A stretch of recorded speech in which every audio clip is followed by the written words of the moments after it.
When a self-proclaimed HOA security officer pointed a gun at my daughter for simply walking into our own neighborhood, he had no idea who he was dealing with. She wasn't just any young woman. She was an FBI tactical commander, trained to face armed threats with steel nerves and precision. The morning sun painted the suburban neighborhood in warm hues, the kind that made lawns look greener than usual and driveways glisten like polished stone. To an outsider, our gated community looked like the kind of place where neighbors smiled at each other, kids played hopscotch without a care, and everyone trusted the illusion of safety. But for those who lived behind these pristine gates, it was a different story. Our Homeowners Association, or HOA, as everyone begrudgingly called it, was less about maintaining peace and more about exerting control. They had rules for everything: the color of your shutters, how long your trash cans could sit outside, even the angle of your holiday decorations. And then, as if that weren't enough, they had introduced something far worse: private security. Now, this so-called security wasn't what you'd expect from a professional company. It wasn't a team of trained guards or a licensed patrol service. No, it was a handful of middle-aged men, volunteers really, dressed in cheap uniforms that made them feel 10 feet tall. They carried walkie-talkies, wore utility belts loaded with flashlights and pepper spray, and most dangerously of all, some of them carried firearms. They weren't police, but they wanted to be, and in their eagerness to play the role, they forgot that power in untrained hands can quickly turn deadly. I had lived in this neighborhood for almost 10 years, long enough to know most of the faces, and even longer to recognize which ones spelled trouble. The man who would soon threaten my daughter fell into that latter category. His name was Greg Baldwin, but everyone simply called him Baldwin because he wore his authority like a badge and believed his last name alone carried weight. He was stocky, with thinning hair, a chest that puffed out every time he barked orders, and a nasty habit of making everyone feel smaller than him.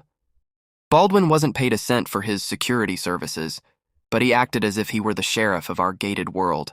My daughter, Maya, had come to stay with me for a few weeks after returning from a particularly grueling assignment. She was 32, fiercely independent, and carried herself with a quiet confidence that only those who had truly been tested in the fire of real danger possessed. To the average neighbor, she might have seemed like just another young professional, with a sharp gaze and an athletic build, but those who knew her well understood she was far more. She was an FBI tactical commander, a leader in high-stakes operations, someone who had trained to walk straight into situations that most people would run from. But she didn't broadcast that fact. She preferred blending into the background, observing, calculating. That morning, Maya had decided to take a walk around the neighborhood before we headed out to breakfast.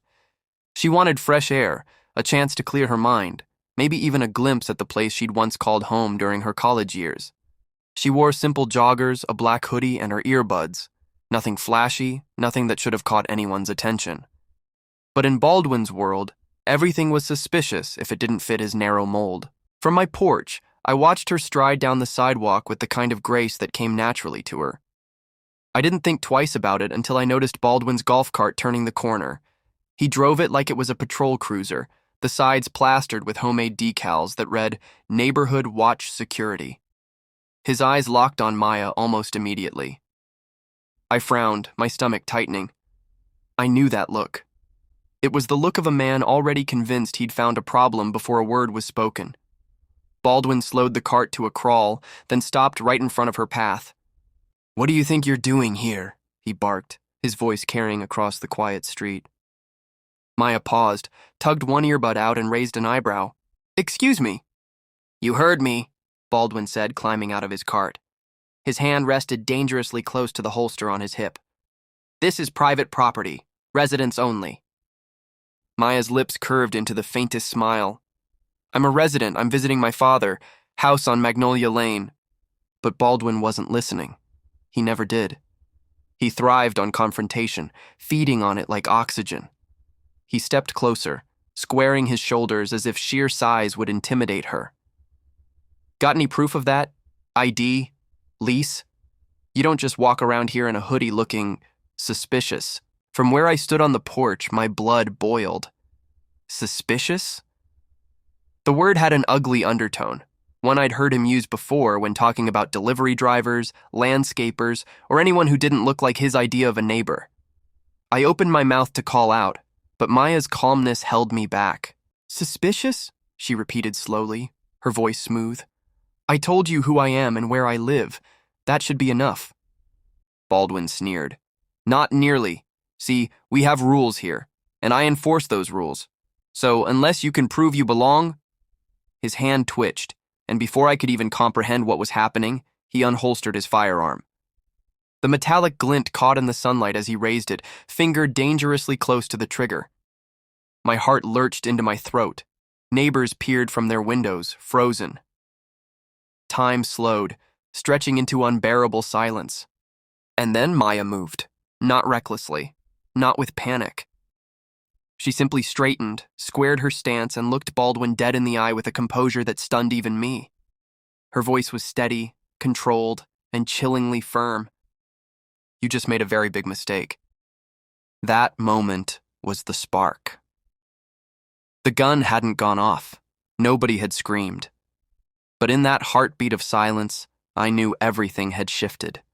The fragile illusion of safety in our neighborhood was gone, replaced by the reality that a man drunk on false power had just crossed a line you couldn't uncross. And Baldwin had no idea the woman he was aiming at wasn't just some stranger in a hoodie. She was the last person he should have threatened. Because my daughter wasn't just Maya, she was Commander Maya Reynolds of the FBI Tactical Operations Unit. The world seemed to freeze in that moment. Baldwin's hands trembling ever so slightly on the grip of his firearm, Maya's unflinching stance, and me standing frozen on my porch, helplessly watching a nightmare unfold in broad daylight. The soft hum of sprinklers in a neighbor's yard was the only sound cutting through the silence, a mundane reminder that life was still going on while one man's recklessness threatened to shatter it completely. Maya didn't flinch. She didn't plead. She didn't even move to defend herself, not yet. Instead, she looked Baldwin straight in the eye with the kind of measured calmness that comes only from someone who had spent years in training rooms, simulations, and real-world situations where a single blink could mean life or death. "Lower the weapon," she said evenly, her voice carrying an authority that cut through the tension like a blade. Baldwin scoffed, though the vein pulsing on his temple betrayed his nerves. "Don't tell me what to do. You think I won't pull this trigger? I run security here. Nobody walks these streets unless I say so." From the corner of my eye, I saw blinds shifting in several houses. Neighbors were peeking out, some with phones in hand. I prayed they were recording, because what was happening needed to be documented. It wasn't just about my daughter anymore. It was about the dangerous precedent Baldwin and the HOA had created by allowing untrained men to patrol with weapons. Maya tilted her head slightly, her gaze narrowing. "Let me make this very clear to you. You're aiming a loaded weapon at a federal agent." The words hung in the air, heavy and undeniable. For the first time, Baldwin's smug expression faltered. His grip on the gun loosened just a fraction, but he quickly tried to mask his hesitation with a sneer. "Federal agent? Yeah, right," he said, though his voice had lost some of its edge. "What are you, FBI or something? Don't play games with me." Maya's lips curved into the faintest smirk, one that didn't reach her eyes. She slowly reached into her hoodie pocket, not a sudden move, not threatening, just deliberate. "That's exactly what I am." With controlled precision, she pulled out a leather badge wallet, flipping it open so Baldwin could clearly see the gold insignia glinting in the sunlight. She didn't just flash it. She held it up with steady hands, her voice as unyielding as her gaze. "Commander Maya Reynolds, FBI Tactical Operations Unit, and you just committed a federal crime." The color drained from Baldwin's face. His bravado evaporated in an instant, leaving behind a man who looked suddenly very small, despite the gun still clutched in his hand.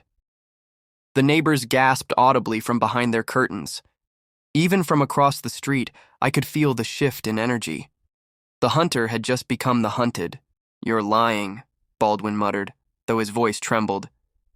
This is some trick." Maya didn't blink. "Pointing a firearm at a federal officer is assault with a deadly weapon. If you don't lower that gun in the next 3 seconds, I will have every legal right to disarm you by force and place you under arrest. 1, 2, The countdown was calm, deliberate, and terrifying in its certainty. Baldwin's chest rose and fell in rapid bursts, his bravado crumbling with each number. Finally, with a shaky exhale, he lowered the weapon and fumbled it back into his holster. Maya didn't move closer. She didn't need to. Her authority filled the space between them like a shield. Good choice. Now step back. I let out the breath I hadn't realized I'd been holding, my knees weak beneath me. Relief washed over me, but it was tangled with fury. Fury that a man like Baldwin had ever been allowed to carry a gun under the guise of neighborhood security.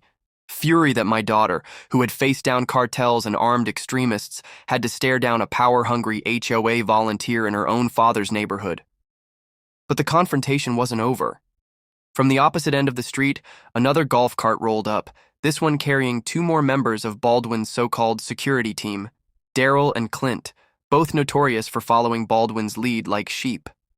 They were already talking into their radios, their expressions tense as they took in the scene. "What's going on here?" Clint demanded, hopping out of the cart with a flashlight in hand as though it were a weapon.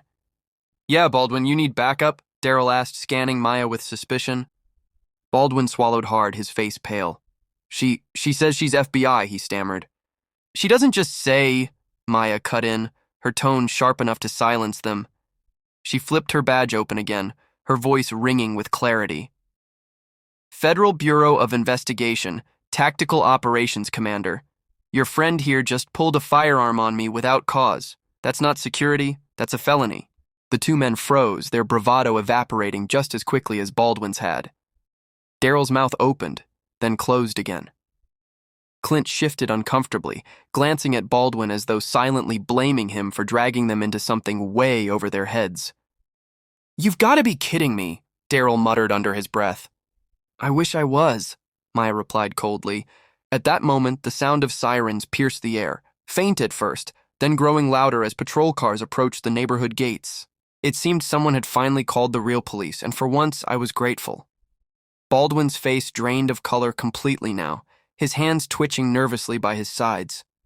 "Here's what's going to happen," Maya said firmly, stepping forward at last. Her presence commanded silence from everyone within earshot.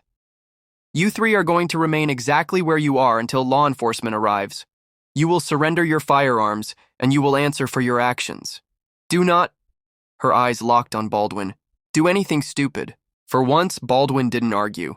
He simply nodded, his arrogance stripped bare, leaving behind only the hollow shell of a man who had finally realized the weight of his mistakes. When the squad cars finally pulled up, red and blue lights washing over the manicured lawns and polished driveways, it was clear the neighborhood would never be the same again. Officers spilled out, hands on their holsters, ready for trouble. But the trouble had already been subdued, not by them, but by Maya. She identified herself immediately, showing her credentials with the same steady hand she'd shown Baldwin. The officers' postures shifted from cautious to deferential in seconds. "Commander Reynolds," one of them said, eyes wide. We weren't told there was FBI presence here." "There wasn't supposed to be," Maya said evenly, "until your neighborhood security nearly escalated into a tragedy." The officer's gaze flickered toward Baldwin, who stood rigid, sweat dripping down his brow. "Is that true?" he asked. Baldwin opened his mouth, but Maya cut him off. "Every word of it is on at least half a dozen cell phone videos. You'll find your evidence when you canvass the neighbors." The realization rippled through Baldwin's expression like a crack spreading across glass. His reputation, his authority, everything he'd built on intimidation and self-importance, it was gone. As the officers moved to disarm and detain Baldwin and his crew, the neighbors began trickling out of their houses, emboldened now that the danger had passed. Murmurs filled the air, a mix of shock, anger, and something else, relief. Relief that someone had finally stood up to the tyranny of their self-appointed security. I hurried to Maya's side, my chest still tight from the adrenaline of it all. "Are you okay?" I asked, my voice trembling more than I'd have liked. She gave me a small smile, the kind that said more than words could. "I'm fine, Dad. But this neighborhood has some serious problems." I nodded, following her gaze as she watched Baldwin being led to the squad car, his shoulders slumped, his once cocky demeanor replaced with the reality of handcuffs and flashing lights. The sight should have been satisfying, and in some ways it was, but it also left behind a hollow ache. Because deep down, we all knew Baldwin wasn't the only problem. He was just the symptom of a system that had gone unchecked for far too long. And Maya wasn't about to let it slide. The neighborhood that once thrived on its illusion of order had fallen into uneasy silence after Baldwin and his security team were led away in handcuffs. The red and blue lights still flickered against the manicured lawns, casting long, wavering shadows across driveways where neighbors now gathered in clusters, whispering nervously. It was as if a curtain had been pulled back, exposing the ugly truth that had been festering beneath the surface for years. For a long time, the HOA had operated unchecked, dictating every detail of suburban life with smug confidence. Baldwin had been their enforcer, their loudest voice, their muscle, but with him gone, a vacuum of power opened, one that wasn't just going to vanish quietly. I could feel it in the murmurs of my neighbors, in the way they kept glancing at Maya like she was both savior and stranger. Maya, for her part, stood calm and unshaken in the middle of it all. Her presence alone commanded respect, but it wasn't just about authority. It was about trust. People who had once walked past Baldwin with their heads down now found themselves looking at her with cautious hope, as though she might finally give voice to the frustrations they had kept bottled up. One of our neighbors, Mrs. Delgado, was the first to step forward. She was a petite woman in her late 60s, always seen tending to her roses or sweeping her porch. But her voice carried weight as she looked directly at Maya. "I saw the whole thing," she said, her words trembling at first but growing stronger. "He had no right to point a gun at you. He's been scaring people for years. You stood up to him in ways we couldn't." Others chimed in one by one. A father of 3 admitted Baldwin had once accused his teenage son of loitering in his own driveway. A young couple confessed they'd been fined repeatedly for having guests park on the street, even though the bylaws allowed it. Each story poured out like water from a broken dam, and for the first time, the neighborhood began to realize they weren't alone in their frustration. Maya listened carefully, her posture strong but her eyes soft with empathy. When the voices quieted, she spoke. "What happened today wasn't just about me. It was about accountability. Baldwin thought he could act like judge, jury, and executioner because no one ever challenged him. That stops now. You have a voice and you deserve to use it." Her words carried like a rallying cry, and I could see the effect rippling across the faces of our neighbors. They weren't used to standing up against the HOA. Fear of retaliation had kept them silent. But Maya had shown them what courage looked like, and more importantly, what power looked like when it wasn't abused. The police, after securing Baldwin and his crew, circled back to Maya for statements. She answered with clipped precision, every word factual, unemotional, and firm. He unholstered his weapon, pointed it directly at me without provocation, and verbally threatened me. There are multiple witnesses and recordings to corroborate this. The officer scribbled notes, nodding gravely. "This is serious. He'll be facing assault with a deadly weapon at the very least, and impersonation of law enforcement. Make sure you check the HOA's role in this," Maya added, her voice steel. "They armed him, endorsed him, and allowed this behavior. He wasn't acting alone. He was backed by a system that encouraged him."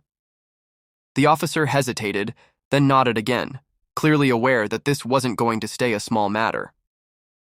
The FBI badge had shifted everything. The weight of federal oversight was now hanging over the community like a storm cloud. That night, after the squad cars had left and the neighbors had retreated back into their homes, the streets felt different. Quieter, but also heavier. I sat on the porch with Maya, the two of us sharing the silence that followed chaos. "You handled that like..." I trailed off, shaking my head with awe. "Like you were born for it." Maya gave a small, tired smile. "It's what I do, Dad. But this felt different. It wasn't a cartel hideout or a terrorist cell. It was a neighborhood, a place that's supposed to be safe. And yet, the threat came from the inside." Her words struck deep because she was right. It wasn't foreign danger we'd faced. It was the danger of unchecked power right here at home. The next week was a whirlwind. News of the incident spread quickly, first through local channels, then through regional outlets. The headline was damning. HOA volunteer security pulls gun on FBI commander in gated community. The HOA scrambled to control the damage. Their official statement claimed Baldwin had acted independently, but no one believed it. Too many residents had stories of being harassed, fined, or intimidated under Baldwin's watch. The videos circulating online painted a clear picture of a system that had enabled him. An emergency HOA meeting was called, and for the first time in years, the community hall was packed. People who had once kept their grievances to themselves now came with evidence, with stories, with anger that had been simmering just below the surface. Maya attended, not as a resident, but as a witness, an undeniable reminder of the line Baldwin had crossed. The HOA board sat stiffly at the front, their polished smiles unable to hide the sweat on their brows. When residents demanded answers, the board tried to deflect, but the tide had turned. The community wasn't afraid anymore. At one point, Baldwin's wife stood up, her voice cracking as she begged the room to remember he's a good man. But the crowd erupted, not in sympathy but in outrage. A young mother stood and shouted, "A good man doesn't pull a gun on someone's daughter for walking in her own neighborhood." The momentum was unstoppable. By the end of the meeting, a vote had been called.